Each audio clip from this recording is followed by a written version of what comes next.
Inilah rekaman kamera pemantau atau CCTV saat seorang polisi lalu lintas ditabrak pengendara mobil di Bundaran Stainless, Kota Kendari. Korban yang diketahui bernama Kompol Anggi Anpoliki Putra Sihaan itu alami luka di bagian tangan dan juga kaki. Belakangan diketahui pengendara mobil ternyata merupakan anak di bawah umur. Pelaku sebelumnya telah dikejar lantaran mengendara dengan cara ugal-ugalan. Kiri. Pada saat saya begitu, di belakang mobil dia tuh ada mobilnya Pak Haji Adenang. Dia langsung ke kiri. Langsung dia masuk ke arah tanah karena dia mau membantu saya mengarahkan anak tersebut. Bilang kiri lagi. Pas saya bilang kiri lagi, langsung dia gas.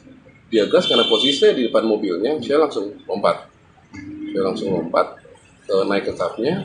Setelah saya naik ke kapnya, dia tambah gas lagi. Habis itu dia langsung belok kiri. Makanya kalau di video pada saat dia belok kiri saya terpental.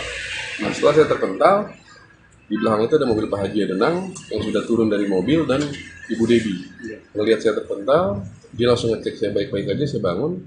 Mereka langsung masuk mobil, langsung mengejar.